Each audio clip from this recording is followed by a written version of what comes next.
Number one, put God first. Put God first in everything you do. Everything that you think you see in me, everything that I've accomplished, everything that you think I have, and I have a few things, everything that I have is by the grace of God. Understand that. It's a gift. 40 years ago, March 27th, 1975, it was 40 years ago, just this past March, I was flunking out of college. I had a 1.7 grade point average. I hope none of you can relate. I had a 1.7 grade point average. I was sitting in my mother's beauty shop. They still call it beauty shop now? What they call it now? Yeah, I was sitting in the beauty parlor. I was sitting in my mother's beauty parlor, and I'm looking in the mirror, and I see behind me this woman under the dryer. And every time she looked up, every time I looked up, she was looking at me, just looking me in the eye. And I didn't know who she was, and I said, she said, somebody give me a pen, give me a pencil, I have a prophecy. March 27, 1975, she said, boy, you are going to travel the world and speak to millions of people. Now mind you, I was flunked out of college. I'm thinking about joining the army. I didn't know what I was going to do, and she's telling me I'm going to travel the world and speak to millions of people. Well, I have traveled the world, and I have spoke to millions of people. But that's not the most important thing, the success that I had. The most important thing is that what she taught me and what she told me that day has stayed with me since. I've been protected. I've been directed. I've been corrected. I've kept God in my life, and it's kept me humble. I didn't always stick with him, but he always stuck with me. So stick with him in everything you do. If you think you want to do what you think I've done, then do what I've done and stick with God. Number two, fail big. That's right. Fail big. Today's the beginning of the rest of your life, and it can be very frightening. It's a new world out there. It's a mean world out there, and you only live once. So do what you feel passionate about. Take chances professionally. Don't be afraid to fail. There's an old IQ test, was 9 dots, and you had to draw 5 lines with a pencil within these 9 dots without lifting the pencil. The only way to do it was to go outside the box. So don't be afraid to go outside the box. Don't be afraid to think outside the box. Don't be afraid to fail big, to dream big.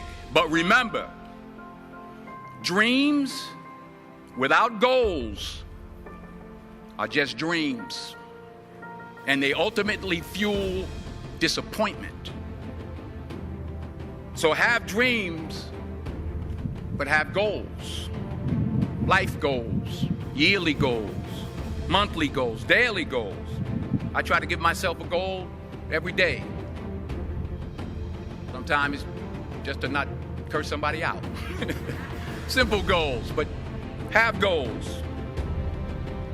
And understand that to achieve these goals, you must apply discipline and consistency.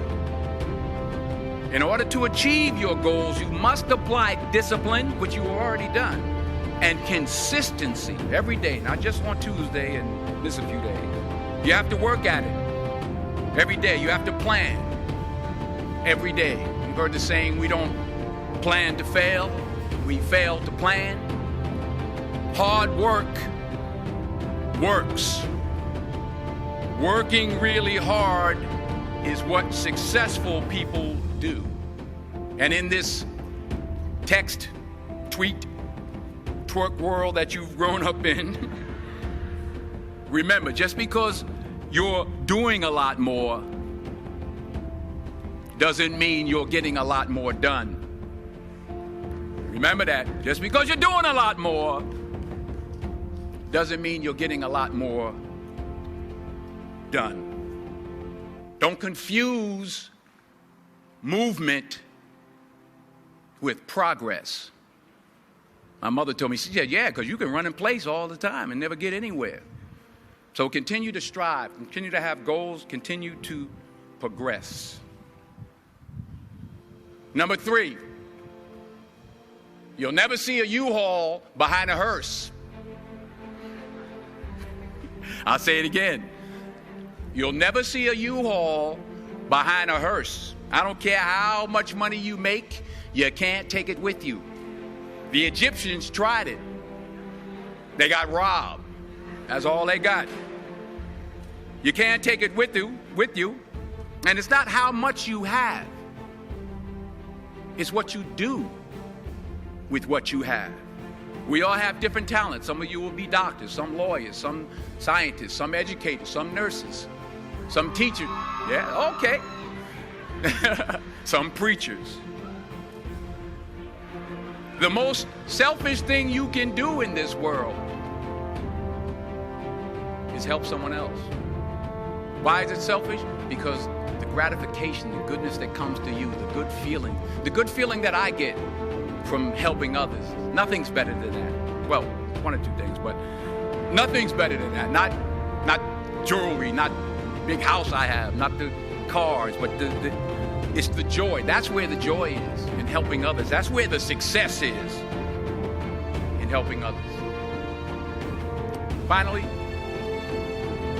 I pray that you put your slippers way under the bed tonight, so that when you wake up in the morning, you have to get on your knees to reach them. And while you're down there, say thank you for grace. Thank you for mercy. Thank you for understanding. Thank you for wisdom. Thank you for parents. Thank you for love. Thank you for kindness. Thank you for humility. Thank you for peace. Thank you for prosperity. Say thank you in advance for what's already yours. It's how I live my life. That's why I am. One of the reasons why I am today. Say thank you in advance for what is already yours. True desire in the heart for anything good is God's proof to you, sent beforehand to indicate that it's yours already. I'll say it again. True desire in the heart, that itch that you have, whatever it is you want to do, that thing that you want to do to help others and to grow and to make money, that desire, that itch, that's God's proof to you, sent beforehand already to indicate that it's yours. And anything you want good, you can have. So claim it. Work hard to get it. When you get it, reach back. Pull someone else up. Each one, teach one. Don't just aspire to make a living. Aspire to make a difference. Thank you.